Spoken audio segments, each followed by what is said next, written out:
I had asked Brian when he and I started talking about this if he would kind of share his story of his entrepreneurial journey with you guys as well before we kind of dive into the brief. I think it'll be cool for you guys to hear the leap of faith that he took and how that is shaking out over the last year and a half. And I'll be curious to hear some of the updates of how the store's going as well.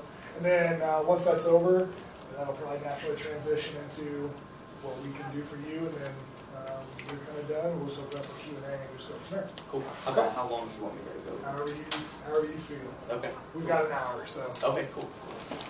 Well, again, I know I met most of you guys at the store the other day. I think I shook everybody's hand, but anyway, yeah, my name's Brian Simpson. I'm East and West with my wife, Lauren. She actually teaches, so she teaches full-time and the store full-time. So a little background on me. I grew up not too far from here. I was in Des Peres. I was a Parkway South guy. Played hockey there, played tennis and stuff, and then I went on to Mizzou and graduated from Mizzou. And then I met my wife down there. And anyway, right after school, I did probably what most of you guys are thinking about as you're getting ready to go to college. And then after that is I got my first job. And I started working down at H.E. Edwards at the time. It was a financial institution, and then has since been bought out by Wells Fargo. And I worked there for 6 years, and I did financial planning downtown. And if you guys are familiar with the office downtown, it's that big black building with the white top that you see right off the highway if you're going to like a Blues or Cardinals game. And yeah, that's really kind of where I started my professional career. And it was an office of 6,000 people, and Wells Fargo is like one of the largest banks in the entire U.S. with thousands and thousands of employees. And so that's kind of what I was used to, and I worked there every day, had the same routine, and it was kind of the ultimate corporate job, I would say. So I kind of got used to that routine and that kind of atmosphere and everything. On the side, though, I had always wanted to open my own clothing store, and ever since I was probably your guys' age, I had daydream about opening a store, and I've always kind of been into fashion and menswear, and I had different iterations along the way over probably the past, 15 years, and I'm glad some of my first ones didn't open because I don't think I'd still be in business now. But anyway, I still remember my mom and dad said I was either a sophomore or junior in high school. And I came home one night and I was like, Mom and Dad, I know what I'm going to do. And I had this big plan that I wanted to open this clothing store and it's going to be super cool and all this stuff. And anyway, and so it was cool to look back and see like this idea I had originated a long time ago, if that makes sense. But I think I was protected in the sense that I learned like kind of a lot of cool life lessons along the way, working in like the corporate world and going through college and just learning responsibility through that, and then actually having a different job for about 6 years, and that allowed me to save up and just really learn some valuable like business lessons and whatnot. So my wife and I got married about 7 years ago. I mentioned to her that I wanted to open a store. She's like, okay, look, we don't have any money at all, and that sounds like a great idea, but maybe get a little bit of a plan behind this. And so one of the first things we realized about opening our own business is A, you either have to have investors, or B, you have to finance it yourself. So we didn't have any investors lined up, and so we knew we had to finance it ourselves, so which that meant saving lots of money. So the process started, kind of a few years ago. We didn't know if we were still going to open it, probably about 5 years ago, but we said, you know what, we're both working, why not, let's just save some money, and if it comes about, then we'll be in a position where we feel comfortable, and if not, then we won't do it. But anyway, so long story short, I had a few different iterations in my mind, and then we got to the point where I'd been working at my job for about 20. I started working when I was 23. I was probably 27, so I just turned 30. That's how old I feel old now compared to you guys. But anyway, and I remember I was on a trip to San Francisco, and one of the things with the financial planning software I did at Wells Fargo is, so if your parents went into Wells Fargo and they met with a financial advisor, they would go through this process called Envision. And what Envision does, it kind of plans out your goals and tells you how much to save, and if your kids are going to college, or whatever the case is going to be, and then it gives you like a probability of how successful you will be But our tagline was, live the one life you have the best way you can. And I was like saying this all the time to like people I was like training, and like, I would say this every day in my job to other people. And I'm like, am I really doing that for myself? And obviously I wanted to be wise about what my decisions were. But I'm like, I've always wanted to open a store. And I was like, you only get one shot in life, And as you get older, you realize, you get more ingrained in a career. And if you're not doing what you love, I mean, you got to be smart about the decisions. But I was just telling my wife, I was out in San Francisco on a trip. I called her. And I was like, you know what? I just want to go for it. Let's do it. It was a really scary decision. And I had no retail background. Never worked in retail, which is kind of crazy if you think about it, opening a retail store. I always like menswear, and fashion was always like an interest of mine. And I thought it was super cool, but like from a business perspective, I knew nothing about it. And so anyway, so she's like, okay, that sounds great. I will support you if you give me a business plan. And because basically, we were using our own money. And so for the next year, I was working every day at my job, 8 to 6 or whatever, and then I would come home, we'd eat dinner, and I'd basically moonlight working on the business. I'd call CPAs, I'd call attorneys, I would call other business owners in different states, and basically was grasping just to get any sort of knowledge I possibly could. And over the course of the year, I was able to write my business plan. She kind of gave me her blessing to see that I wasn't an absolute crazy person, and then we kind of officially decided, it was probably about 2.5 years ago, we were proceed with it. Tried to find a spot for about 6 months, and finally we were able to secure the place in Kirkwood that you guys all saw, and then it was really kind of in the home stretch about 2 years ago in the spring, and then I left my job in July. It was actually Friday the 13th in July, so hopefully there's nothing to that, but and then I opened the store the following Tuesday. So it was kind of a crazy time for me. I went from having this exact same schedule for about 6 years on a Friday. I woke up Monday, and I didn't have to go into the office, and I was like, I feel like I'm doing something wrong right now. Like, what's going on? I don't have to wake up at a certain time, and I mean, I still get up early, but I didn't have a boss now, and so it's like I'm my own boss in a sense. And we opened Tuesday, and I was just like hoping that somebody walked in, and then somebody randomly did walk in, bought a shirt, and I didn't know what to do. I was like, I was so surprised. But anyway, it's been a really cool journey along the way. It's been a really humbling experience. I've worked really hard and worked my way up at Wells Fargo, and I felt like I knew a lot with my job there, and I, gotten some certifications and licenses and all that stuff. And I was starting from like the absolute bottom of the totem pole again.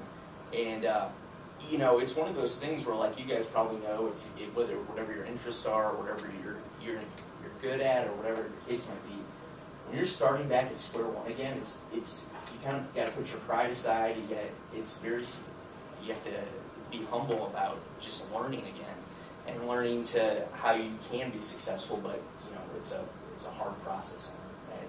And so that's kind of what I really learned, over the past couple of years. I'm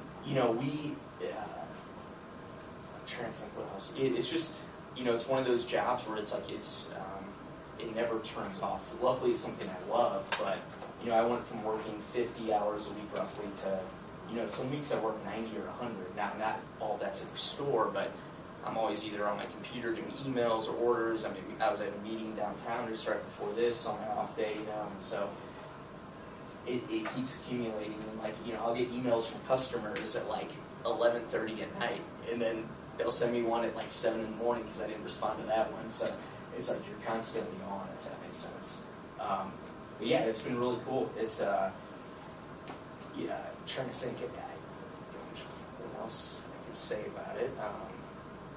Yeah, so I think we're at the point now where we're starting to see some consistency with customers. We're figuring out who shops with us, and one of the things I underestimated ahead of time was really getting your name out there as a new business. I thought, okay, I'm going to have Twitter and Instagram and Facebook, and surely with social media, everybody's going to find out about it, and it's going to be something that, even if it's not somebody's interest, they'll know about our store.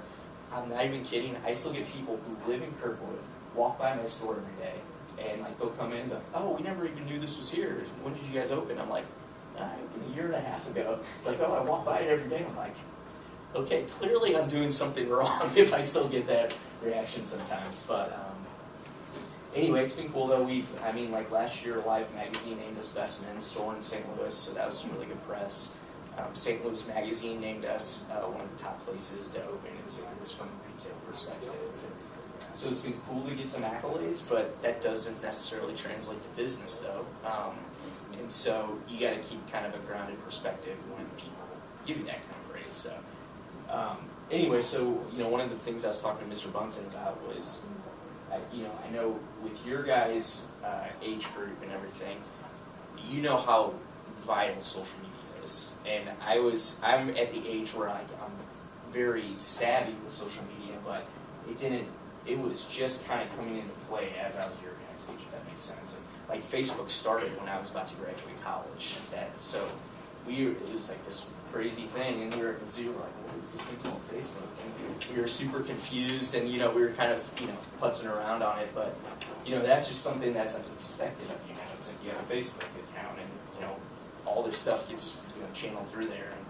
And, so anyway, I know that social media shapes a lot of like how you guys interact, not only with your friends and everything like that, but probably businesses too, and your favorite bands or sports or athletes or whatever the case might be. And so I would love to hear your guys' perspective on what you guys see as successful social media interaction from like a business, and what you'd expect, what you wouldn't expect, things, and then also looking at mine, I'd like to hear your perspective on like, what do you think I do well, what do you think I've done too well, how I can improve, etc. And then the other thing too is, I'm sure you guys know, it's like you probably buy things online, and it's expected if you go on jcrew.com or one of those places and you buy a shirt. There's a certain expectation you have when you buy something online, or whether it's Amazon or whatever the case might be. And so we're in the process of rolling out our online store. It's taking a little longer than we anticipated. I thought it would be done by today, but it wasn't. But anyway, I know you guys did some research on other online shops that are similar to mine, and I'd love to hear your perspective on what you think those do well, what they don't, what you expect as an online customer and whatnot. So that being said, do you guys have any questions on my story at all, or the business, or anything and everything? I'm willing to answer. So. What'd you major in, finance? I was actually a psychology major. Oh, really? So yeah, I went into finance as a psychology major, but yeah. So, I'm sorry. yeah. What are you currently doing on your social media platform? Yeah, so I have Instagram, Twitter, and Facebook. Instagram, I would say we have the biggest following, and that's what we probably do most regular. We also do Facebook and Twitter as well, but that's just the three. And this is what I would say too. One of the things that's been part of the humbling experience is like I'll see these other brands and companies, and they have like amazing social media or just like this really cool content all the time. And what I figured is that they typically have huge investors behind them, and they have these people who are making six figures that their sole job is to do social media. So as a new, small, independently owned business, I'm trying to balance how do I have really cool social media, run the shop, do the accounting, do it all by myself with not the huge investor, backed business that some of these other people have. And so that's another challenge that I encounter on a day-to-day basis. Even though it's cool that it's like kind of me and my wife that do it all, with that there's way more resources in terms of we can't go spend $50,000 on a marketing campaign because that would be feasible. So, Like, what kind of stuff are you posting, like, regularly? So we post product update, we'll leave the shipments and new things going on in the store, just kind of as is. The one thing I know I probably should have, and maybe you guys could give some feedback on this, is I don't have a particular posting schedule or any rhyme or reason. I just kind of post on a whim, which is, that's probably good and bad. So sometimes if I have a week where I get really caught up and I'm busy, all of a sudden I realize, oh crap, I forgot to post something on Instagram or Facebook, so that's probably something I need to get in place to have something more regimented. So you post all the things on Twitter, Facebook, Instagram, that's all you? Pretty much, yeah. Okay. Yeah. What are your target markets? Yeah, I would say so. What we've kind of figured out for our customer base is, and I would say this. So I mean, we have people. So I've had somebody as young as probably 14 buy something at the store, and somebody as old as 80. I think I had to ask him his age just because I was so surprised. He was like 83. He bought a pair of jeans. So that's we've had every person in between there. But really, where we see the customers who come back the most and spend the most amount of money is kind of upper 20s to upper 40s. Mostly guys, and they're some sort of professional, typically lawyers, doctors, professors, etc. Like to dress a little nicer. We get a lot of people from like WashU come out to the store who are usually not from St. Louis, but they're into what we have, things like that. So do a lot of your customers interact with you guys on social media? Yeah, I mean, we have. I mean, a lot of it, I would say mostly on Instagram and Facebook, we get the most interaction. Do you ever post like pictures of your clothes? What are the things you post? Yeah, I mean, pretty much all the stuff we have in store. I would say 90% of it is product-based or things going on in the store, and then every once in a while I'll post a picture of like a restaurant we like in town or something like that, just to kind of switch it up. Because we kind of like to cultivate not only just like a clothing store, but more of like a lifestyle store. And so it's trying to relate to these people who are customers, like outside of clothing, what would they typically like? And a lot of them like, eating at cool restaurants, drinking cool coffee shops, going to concerts, things like that. So. What do you hope they say after being on one of your social media pages? Like, what do you hope their impression is? Well, I mean, ultimately, I would love for that to bring them into the store. And then I feel like once somebody comes into the store and they purchase something, they see there's a difference between going to us and like Nordstrom's or J. Crew or something like that, just because, it's more personal interaction. It's a smaller setting, and typically, there's only usually a handful of people in the store at the most time. So a lot of times, if a customer comes back, I know them by name. I usually know their story, if they have kids, what their job is. So I can talk to them on a personal level, and so I think people really like that. And then also, because we do all the buying for the store, I do most of it, my wife does a little bit. It's like I know a lot of the brands like inside and out, so like I know the products really, really well, I'm really knowledgeable on them. And then aside from that, I know most people who own the brands, and so I think customers like hearing that a lot. That I went out to dinner with the guy that owns this brand, or I got drinks with this guy. It's just like things like that. I think they know I have like expertise about the products I have in the store. It's not just somebody that's paid to work there who doesn't really know what's going on. So anyway, so.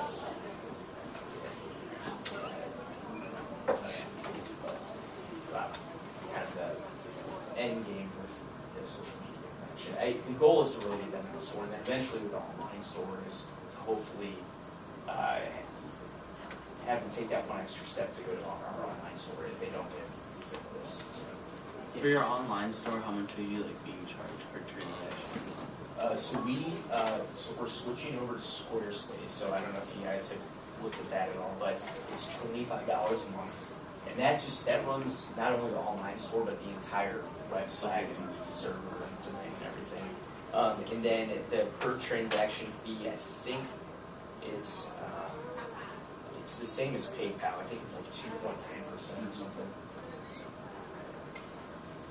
Mr. Bond mentioned that you would have like a national store. Yeah. Like what? Yeah, so we've done different events. Like we've showcased local artists sometimes. We did something with Sunk Coffee. I don't know if you guys have heard of them. Where on Small Business Saturday they came out and set up a brew bar, and they did complimentary coffee pour-overs for our customers. We did something with one of the local breweries. They showcased a couple of their beers and gave them out complimentary to customers. We had one guy coming in and make bourbon cocktails one time for customers. We did Baldwin Denim, which is our biggest account we have. They came and did a showcase of their fall line at the store. We did complimentary drinks and snacks for people. The one cool thing is, it's one of those things that's like kind of, you try to toe the line a little bit, but whenever we have events, those are typically our biggest sales days because we get so many people that come in, and naturally if people come out to the store for an event, you know, I don't know if they feel obligated to buy something, but most people end up buying stuff. And I mean, we draw anywhere between 50 and 100 people at every event. So like at our 1-year party last year, we probably had 120 people. The Baldwin one, we had about 60 to 70 people come out. So for that small of a spacing, it's pretty packed. But it's, you know, it's kind of a fun atmosphere and we really enjoy it. So it's like, I don't want to, we want to keep that attendance like high, so I don't want to do it too often, where they become something that people are like, oh, he's going to do one pretty soon anyway, I won't go. But try to balance that. What's your like general traffic? You know, it's really interesting. It's not a ton, I would say. I mean, it's funny. A lot of people, a lot of older people in Kirkwood stop by in like the middle of the day and the middle of the week, and there won't be anybody in there. Like, how are you still in business? They always ask me that. But I would say we don't get as much traffic, but the people that do come in, it's like a higher sale amount. So, I mean, Saturday we doubled our sales goal, but we probably only had 7 people come in the whole day. But everybody came in and bought a $200 pair of jeans or whatever the case might be. And so we get days, like when there's stuff, you guys know, like when downtown Kirkwood does like those festivals and things like that, we'll get a ton of traffic those days, but most days it's anywhere between 5 to 20 customers. If that makes sense. So, I mean, obviously during the holidays and stuff, it's a little different, but so, yeah. Where'd you get inspiration for the look of the brand and the layout of the store? So East and West, I'll go back a little bit. There's 2 reasons I named it East and West. St. Louis, if you go back to like Lewis and Clark or the history of the city at all, everybody says St. Louis is like where East meets the West, or you know, where the gateway to the West. And so being a St. Louis guy and growing up here, I kind of wanted that foundation of, even though if I didn't carry everything from St. Louis, it's kind of like my wife and I are from the Midwest and kind of has that Midwest hospitality and St. Louis roots. And so, then also too, I'm like a city guy at heart. Like I love New York and San Francisco, like my 2 favorite. And I took a lot of inspiration from like shops that I would see in those cities. And so kind of the blending of those 2 ideas, you know, kind of gave me the idea for mine. The biggest compliment I always get is like when somebody's from like New York or California in the store, like, oh, this looks like a store in Soho, or this looks like a shop in San Francisco. I'm like, nice, that's awesome. Because I know that I'm kind of on the right path for what I want to do if they say that. So. And also, just for the layout of the store, I wanted it very like simple and clean, and you know, people I think get confused because like I don't have like when you go to a department store and you go to Macy's or something, to me that's overwhelming. And I don't know what it's like for you guys, but I see so much stuff. It's almost like even being somebody that's like into clothing and fashion, like there's so many choices, like I don't even know where to start. Whereas for mine, even though it's a more limited selection, especially for guys, I feel like if I can give them 10 choices and we can kind of hone it in from there, then they might like it. So that's kind of my approach. What's your competition like in St. Louis as far as like the store? Yeah, I would say specific to us, like in a boutique setting, carrying similar product, we don't have a lot of competition for our brands because we really focus on made in the USA, kind of high quality items and whatnot. There's a couple other men's stores, but they don't carry the same type of product. Really, our biggest competition comes from online, Nordstrom's and J. Crew. I would say those are our biggest. J. Crew, if you guys have been in J. Crew recently, you could probably, if you go in the men's section at J. Crew, it looks similar to what we carry in our store. Kind of the aesthetic, the feel, the kind of look of the clothes and everything. Nordstrom's is competition, not necessarily because they carry the same type of products, but just because I think if a guy is thinking, okay, I'm going to go buy a cool pair of jeans and some nice shoes, probably the first thing that comes to your mind is I'm going to go to Nordstrom's because they have nicer stuff and they have really good customer service and a big selection. And so naturally, that's what people come in like, oh, I wish I would have known you guys had these cool jeans. I just bought 3 pairs of Nordstrom's or something like that. So, yeah. Or in the online store, you think those would still be your biggest competitors? Yeah, because a lot of what we get is like a lot of our brands are hard to find in this area. So what will happen is people will just go buy it online because that's what they're used to doing. And so even some of the customers, it's a little disheartening. Like customers I've known for a while, they just don't feel like driving 15 or 20 minutes, and so they'll buy it online. Like, oh, where'd you get those jeans? Like, I just ordered online instead of driving over or something. So, I'm like, come on guys, support the local guy. But anyway, so that's what we tend to find takes away from ourselves sometimes. But as we've kind of built up relationships and really cemented ourselves in St. Louis, we've seen there's more people kind of coming over the line to support us, which is cool. How much do you see like people coming in from word of mouth? A ton, yeah. And we get, there's a lot of word of mouth interaction. That's, you know, like I said, it's really hard to get your name out there. You would think it would be easy with social media, but like that was the hardest thing. That's just getting your name out there. And really where I've built the best relationships and customers is Mr. Bunton comes in and he tells two of his family members who then tell a couple of their friends, and all of a sudden there's this trail of customers that he all of a sudden realized are all back to this one customer. So that's when you see a lot of that. So. Do you ever see like women coming into your store? Or do you have like, do you target any of your social media towards women at all? We do have a lot of women coming in. One of the things I realized between guys and girls is like, and I don't want to stereotype, but just from what I've realized from our customers is like women come in, even if it's a men's store, they still come in. And like they'll still kind of look around and see what's going on. Guys, on the other hand, they'll come in because it's a men's store, but like I've talked to some of the other women's shops in Kirkwood, and guys like won't even go in there if they know it's like mostly women's stuff, you know? And so we do most of our marketing towards guys, but some of it is, for lack of a better term, more unisex, I guess, because I know that even though we want to market ourselves as a guy shop, but some of the stuff, if it's kind of cross-gender, then I know it will hit some of our female customers. We also, because some guys aren't comfortable shopping just in general, we get wives and girlfriends who come in and buy for their husbands or boyfriends or, you know, whatever. So.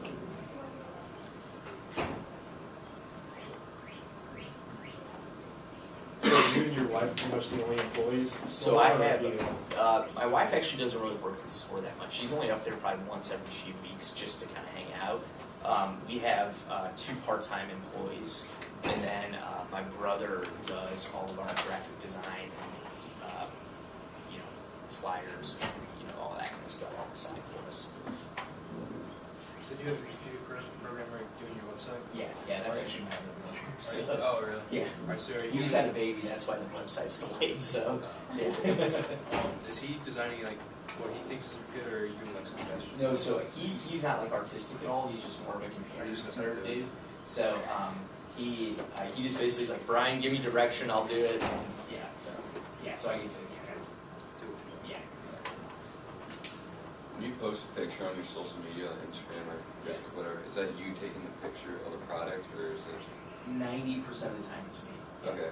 Sometimes I'll use like the brand's pictures from their websites or Okay. accounts, and then sometimes like my brother and I, we have like a professional camera that we use. It's just it's a more labor-intensive process to go in and edit the photo and then repost it. So more for efficiency and just speed. We try mostly get on that iPhone. So Is it just a shirt hanging up, or is it like on somebody? we've done it on a mannequin before. One of the things we typically do, and like I'll actually, so we have like hardwood floors in our store. I'll like lay out like an outfit or something on the hardwood floor, and then like stand above it and kind of take like what they call a grid picture to like kind of give somebody an idea of an outfit, kind of laid out in a cool way or something. So.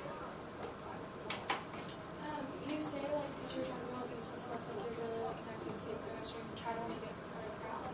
Have you thought of like maybe having like maybe models do it like in St. Louis settings, like by the arts that would kind of get that feel, but it's also like on actual Google? Yeah, so so that's interesting you brought that up. So one of the things we Good. okay, we're going to incorporate on our new website some more St. Louis photography of just some famous things around the city, but like kind of artistic stuff. So we have some Forest Park shots and some shots of the arch and things like that. And then we're actually this weekend we're shooting like kind of a lookbook thing of we have our friends modeling, and we're going to do like 6 to 8 outfits on him all throughout like Kirkwood, downtown Kirkwood. So that it's like in front of like I don't know, like artistic stuff by farmers market and things like that. So So So those pictures, you're going to put them like on your website, or Yeah. just? So it's going to be what we call our spring lookbook, and so I'm going to style, different outfits for guys with the beginning of the spring, everything from like shorts and t-shirts, like a going out outfit, or whatever. So. Who do you hope uses that like outfit? Do you hope it's like in their 20s, or do you want them to be maybe just We're gonna kind of try to hit that late 20s to late 40s range. So even the guys in the 40s, they kind of dress a little younger and hipper for the people that come to our store. So the stuff we're gonna kind of show is hopefully gonna hit that range right there. Do you think you get lots of customers from out of town, since, like you said, in terms of your brands, you're kind of a little bit more exclusive? Yeah, I mean, we've had people drive like 3 or 4 hours to the store before. I feel like I own gas money when they get there, which is really cool that they find out about us and will drive. But yeah, we get a lot of destination traffic. Like, I would say we are successful in Kirkwood, and like Kirkwood customers are supportive of us. But really, where we see our most success is like we have like a contingent of customers from Edwardsville, Illinois, and then a lot of people from WashU and downtown and Tower Grove, and it's kind of all over the place. And so, yeah, I mean, people routinely drive 30 or 45 minutes to come see our shop. Do you think you'd ever be interested in like expanding and having another store in a different location? Yeah, we've definitely thought about that before. Right now, we actually kind of have a pop-up shop down at the Collective downtown on Washington Street. So if you guys have been to a Rams game before at Edward Jones Dome, right there on Washington, there's a thing called Collective, and it's for lack of a better description, it's kind of like a fancy flea market, I guess, or something. But there's like different booths of like local stores, and they're kind of fancy setup and everything. And it's a mini version of that store, and so we have a little thing down there that kind of help with our downtown customers. But yeah, we've definitely thought about if we did expand, we go further east to kind of help hit some of those more city customers and whatnot, people coming from Illinois. We found out too, a lot of our customers who are interested in our stuff used to drive up to Chicago because that was where the closest place was to get some of the stuff, and now they come over here because it's a shorter drive. If you could like describe one of your customers' like height and weight, like what would it be? It's kind of all over the place. I mean, I would say we sell the most in mediums and larges. 32 to 34 are our most popular waist sizes. It's really, it's all over the place. I mean, guys are just kind of a normal guy, I would say. Yeah, I mean, we have trouble selling some of our smalls, but then we get guys who come in and they'll buy all the smalls. So it's but mediums and larges are definitely our biggest ones. So I would say it's like 5'10" to 6'2" is our typical customer. Do your customers do they tend to be like changing their style, or are they like adding to their style? Like I'd say both. So like we get some people who come in who are like wanting to, they'll start like, oh, I just read GQ and I saw this kind of cool look. Do you have something like it? But then I have some guys who are really educated and they like read blogs all the time and everything. And so I kind of get a little bit of both. And so like the first guy I would say, he'll buy a couple things and he slowly adds to his collection. As the other guy comes in, he's very educated, he knows exactly what he wants. So, like for example, this one guy came in, I posted a picture of this item, he drove in that day to buy, he's from Edwardsville, drove in that day to buy it, and then basically he's like, anytime you post something, I'll drive over that if I know I want it. And so sure enough, he calls me, set aside a medium, set aside this waist size, and I'll be there in 30 minutes. So it's like a very, I have guys like that, so. Like, what other things are like typical about your, like regular generic customer? Like, what kind of stuff do they do? Just like whatever details about the rest of their life. Yeah, I mean, I would say they're just, we have if you guys looked at our prices at all, most of our stuff is like a higher price point. So, I have everything in there from $10 all the way up to $350 is probably our most expensive thing. But, when you come to our store, I want everybody to be able to afford it, but a majority of our stuff is going to be a higher price point. So naturally, our customers, they don't worry about money as much when they're spending, if that makes sense. So like they don't look at the price tags and stuff. They just buy it because they like it and they know it's nice quality. Whereas they tend to buy fewer things, but they buy the things they know are more expensive and will last longer and kind of have that look to them. So. What's your markup on like jeans? Yeah, typically for most stuff across the board, just you can use 50% markup as, and that's standard. So if you guys want a little insider secret, anytime you go to a store, it's 50% markup basically. So if you see a 50% off sale, that basically means they're getting their money back, and you're getting a good deal. So, but that's generally, I mean, it might ebb and flow a little bit from there, but 50% is usually our markup. So you think based on that, like, people wanting quality, you know, like sales or discounts probably wouldn't be as effective as... Yeah, it's like we have a little in the back, for those of you like one in the back of the store, we have like a little sale area back there. So we keep that just because I know there's people who look for sales, you know, and so they'll go back there and they'll buy stuff and everything. But I would say more often than not, the people that are coming in are not coming to look for a sale, they're looking for a specific product. Now, if I do have it on sale, that just gives them more incentive to buy it, but you know, that's not always the breaking point, if that makes sense. But then, if I have somebody that comes in, they immediately go straight to the back and they start rummaging through the sale area, I know that's probably not our, you know, typical customer who's going to be shopping with us long term. So. How many items do like a typical customer buy at a time? Do they usually come with like a specific thing? You know, I'd say some guys will come in and buy like an outfit, so they might buy jeans and a shirt and maybe an accessory or something. You know, I'd say it's 1 to 5 items at the most.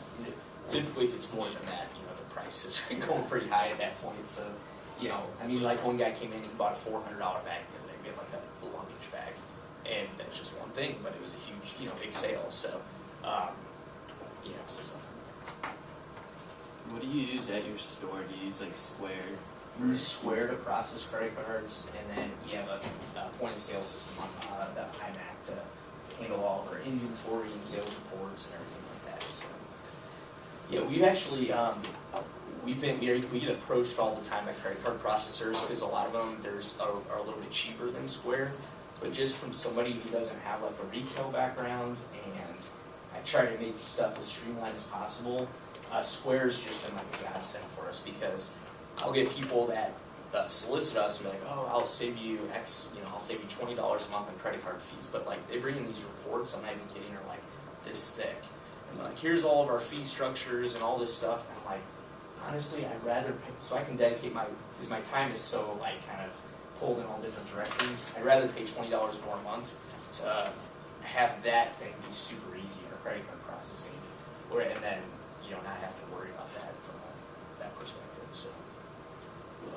So we're happy using it right now. Also, the nice thing is every once in a while we do off-site events, and so I just plug Square to my phone and I can swipe wherever we're at. So.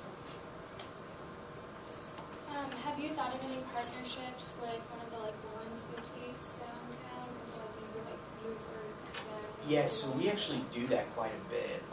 We work with Blush quite a bit, so if any girls have been there before. And I know Sarah really well, she's really sweet. And so we, because we only have like a little table of women's really, I always refer people over there to Paper Dolls and Fun in the Sun. And the vice versa, they do that for us too. So. When you buy a shirt that you like for your store, how many larges do you buy versus mediums and small? It really depends on the shirt. So like, I have like my things I call like kind of my wild purchases and my safe ones, and then ones I think will do well. You know, if it's something like, I don't know if you guys saw that really like crazy floral shirt, the short sleeve one is super bright.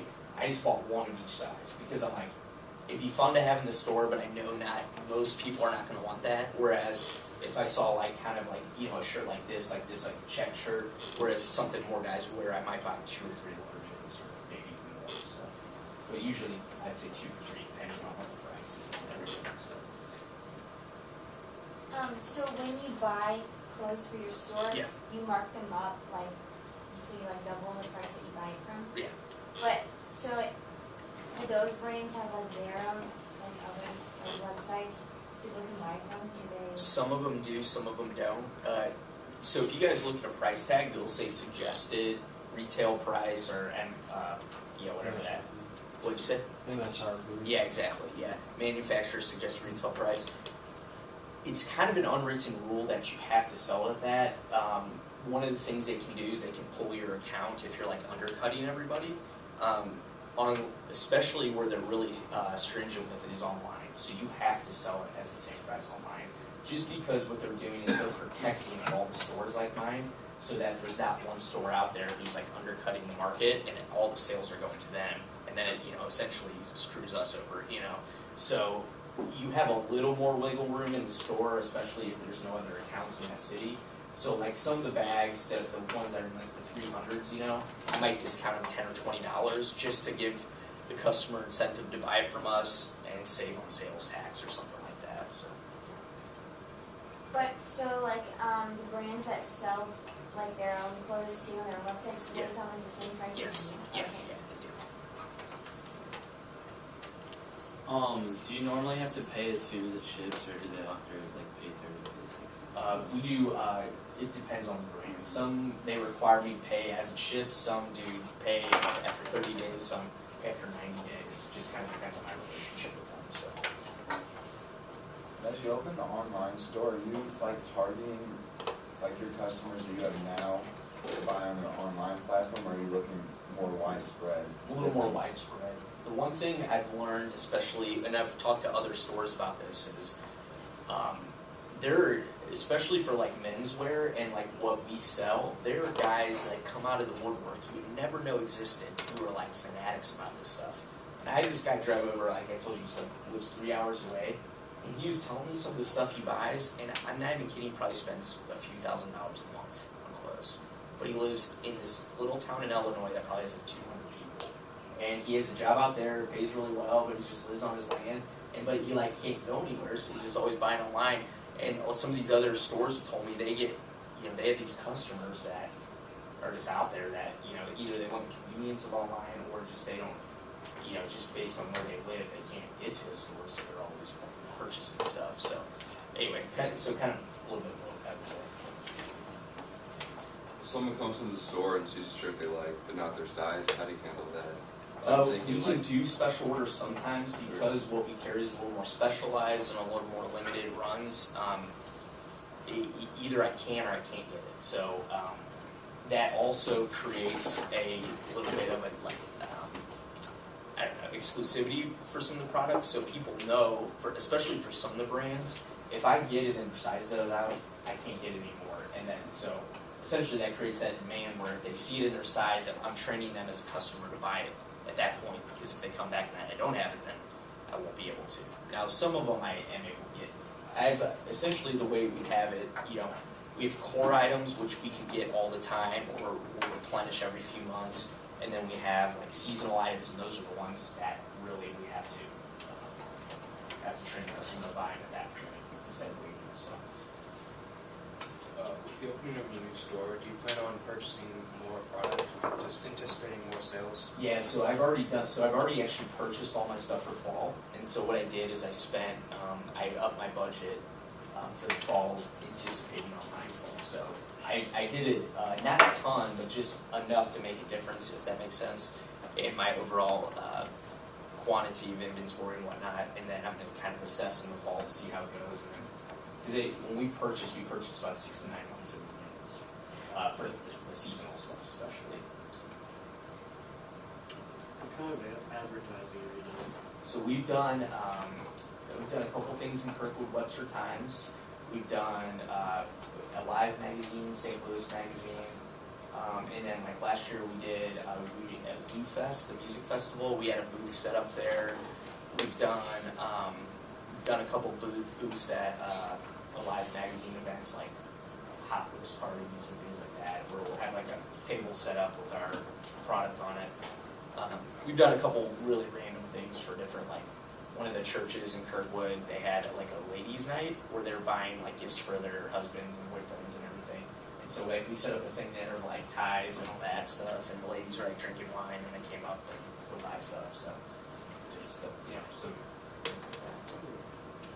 I would say we've a Live magazine from a magazine perspective is the most economical and also beneficial from what we've seen success off of our ads. St. Louis magazine is really good, and we've gotten a few customers off of that. It's also really expensive, so I've scaled that back Kirkwood Webster Times, it brought a lot of people into the store, but it wasn't necessarily our customer. So I saw a bunch of people coming off of it, but they're like, they just wanted to see what the store was all about, and we didn't really convert as many sales off of that. So So you typically just ask the customer, like, have you heard about us? yeah, that's generally what I try. Unless I know them specifically, the two questions I always ask is if you haven't been in here before, how'd you hear about us, and then what part of town do you live. Try not to ask it like super creepy, but it's like I try to figure that out to get a gauge on where my customers are. So, and then if I do end up purchasing something, if I try to use discretion, and I try to get customers' information in the system so that like I can record their purchases over time and kind of see what a pattern might be or what their sizes are. So if they come back in, I can know what their size is and whatnot. But like if they just come in and buy like a greeting card or like one little notebook, I'm not going to take their information down. But if somebody comes in and buys a pair of jeans or an outfit or whatnot, then I put their address, email, and all that. Do you have an email or like newsletter So system? we don't send any out right now. I have one through Mailchimp though. So that was going to be part of the new website. Is we're going to have an integrated email sign up, and then we're going to start sending out about a monthly newsletter. So. What do you think will go into that? Oh, just do product highlights, or if there's an event at the store, or I might do like a special coupon for an upcoming event or something. So. So with the website, so you said your brother is a programmer, so do you do all the graphic design for everything? My other brother does graphic design. I kind of boss him around. So, yeah. Are you the oldest? Yeah.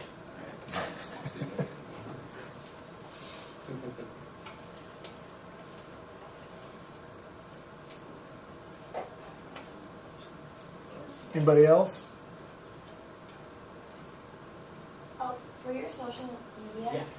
So you have Twitter, Facebook, and Instagram, Yeah. but do you like post different things for each one, or kind of like the same? I try to use discretion for some of them. Facebook is pure, if I have sales, product, in-store stuff. Same as Twitter, or like if there's, like when it snowed real bad, like I posted to Facebook and Twitter that we were going to be closed or opening at a different time and things like that. Instagram, I do purely, I don't do sales stuff on Instagram really. I do more product updates, like lifestyle shots, outfits, and then also incorporate the sort of like lifestyle stuff in terms of like concerts, food, etc. as well on Instagram. So.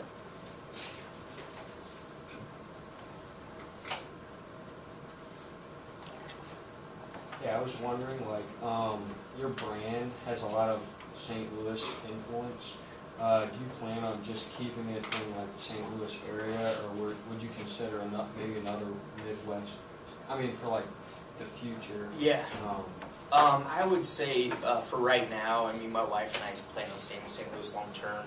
We've had people approach us about opening in different cities, but for right now, we'd like to just kind of focus on establishing ourselves here. And that'd probably be, I would say, I'd never say never for anything, but that probably would be at least for 5 years, if not more. So. We definitely would stay in the Midwest if that makes sense. Because the thing is, it's the brand. Yeah, exactly. Because like if you go to New York, my store's a dime a dozen up there, but here it's more unique. So. Have you ever thought about branching out social media and different fashion websites like Polygon, Tumblr, or such? I have. It's just more of a more time and resources and everything more than anything. Just not having the ability to do all that. So it's one of those things I'd rather concentrate on a few things and try to do them well instead of spreading myself too thin and have it kind of be half-hearted. So yeah. Is there a way, like, if someone searched like Alden jeans online, is there a way that they would connect that to East and West? Yeah, so a lot of my vendors have Stockist page and I'm listed on there, and it like clicks to my website and everything. So, yeah. And then actually, my friend, the Chaffetz Arena down in SLU, you guys, what do they do at basketball games and all that? He's the director of marketing and does all their search engine optimization. And as a friendly gesture, he's going to come and set all that up for me and show me how to do all that. So and optimize it for our new website, which is kind of cool. So. happens. Because I have no clue how to do that stuff. Anything else? We just got a minute or two left. What's your favorite part about running your own business? I mean, it's a blessing and a curse of being your own boss. I mean, somebody told me you wake up every day unemployed, and it really is true. I literally go in every day, and it's like, and this is what I've talked to other businesses, restaurants, and places, and you really, it crosses your mind, is anybody going to come in today? And if anybody does, are they going to buy something? And even the most successful places, you think, I mean, that crosses your mind, so it's like I'm continually thinking about how to make it better, experience all that. But it's pretty cool in my own business, throwing parties when I want to do it, having my own schedule, but I also have to be very diligent about my schedule I keep, because it's very easy, on a day where I don't feel like doing something like, I'll just turn on Sports Center and watch that, so I keep a very specific schedule so that I don't fall into a routine like that, so.